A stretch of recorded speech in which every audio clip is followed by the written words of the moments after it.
It felt like I had blinked.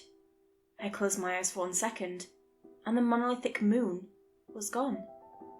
Dazed, I sat upright and found myself in nighttime Arizona, a smouldering red pile where my house once stood. I assumed firefighters would ultimately show up, but no. There were no sirens, nor emergency lights, only a distant pair of headlights cutting through the dark landscape. Without urgency, a black sedan halted 30 feet away from me. We stared at each other for a moment when all doors opened simultaneously. Out stepped 4 people, 3 men and 1 woman, all wearing sunglasses and black suits. They stared cautiously at me, then exchanged glances between themselves in confusion. Finally, one shouted, "Who are you?" "Me?" I pointed towards myself, irritated by the question. I then pointed back to them and asked, "Who are you?" "You're not supposed to be here," said the woman strictly. "This is my property. You're not supposed to be here," I shouted back.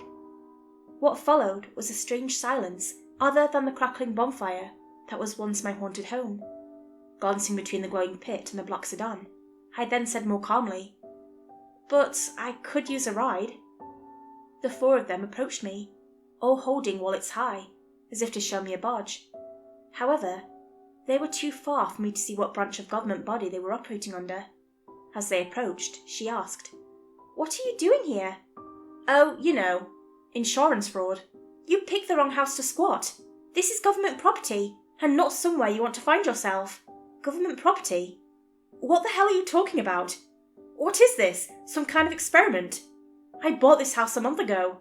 I've been living here for a week." "You've been living here for a week?" repeated the woman slowly, as if processing that information was impossible. "You're telling us you slept in that house?" "Barely, but yes." The older man in black looked towards a colleague of his and said, "Cuff him." 2 of the 4 agents produced pistols and descended on me. I was then placed in the middle seat in the back of the sedan, between the 2 agents, who stood their guns pushed into my stomach. I didn't complain. As far as I was concerned, I was happy to leave that place.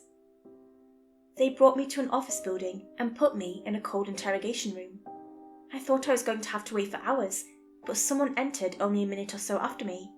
He was a skinny man with sunglasses and a white button-down. "Mr. Murre." He read my name off a clipboard. He began pacing slowly. "Mr. AustinMurre, private contractor, contracted pen tester and cybersecurity engineer for the CIA."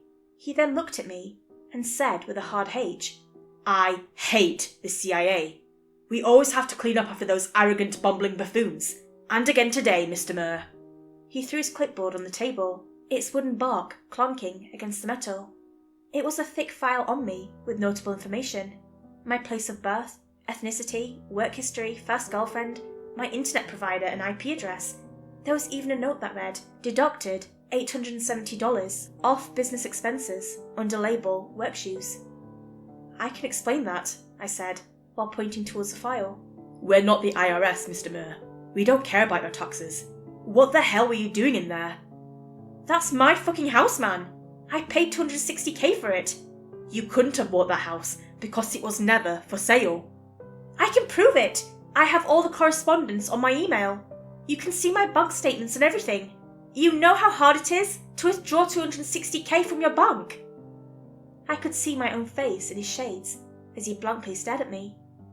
He then pulled a laptop from a satchel and told me to log in. When I had logged into my email, he snatched the laptop back and began scrolling. I told him, "I can't let you do that.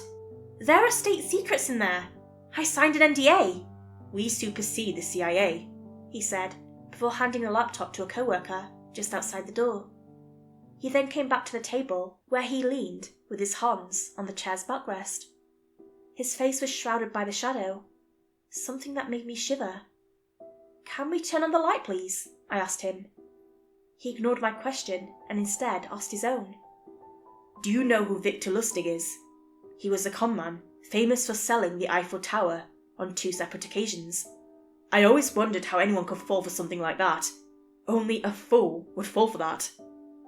I stared blankly at him, or rather the dark enigma where his face should be.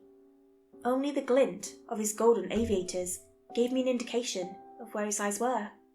When I realised why he had shared that anecdote with me, my anxiety was briefly replaced with a profound embarrassment and disappointment. I rested my forehead on the table and groaned. The mysterious agent regarded my misery with disinterest. After coming to terms with the fact that I had been scammed out of my life savings, that creeping feeling came back. "Can we please turn on the lights?" "Mr. Murre, I don't think you are a fool," he continued dismissively. "To have survived a week within the walls of the containment zone is a feat few can boast. I need to know how you did it." The hairs on the back of my neck stood up, and a cold feeling washed over me.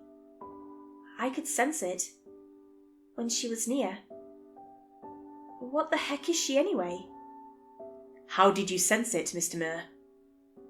A feeling similar to anxiety, like I would have a panic attack. My heart started pounding. My eyes searched the dark, and sweat glazed my skin. She was in the room. "I feel it now! Turn on the lights! Turn them on! She's here! She's right behind you!"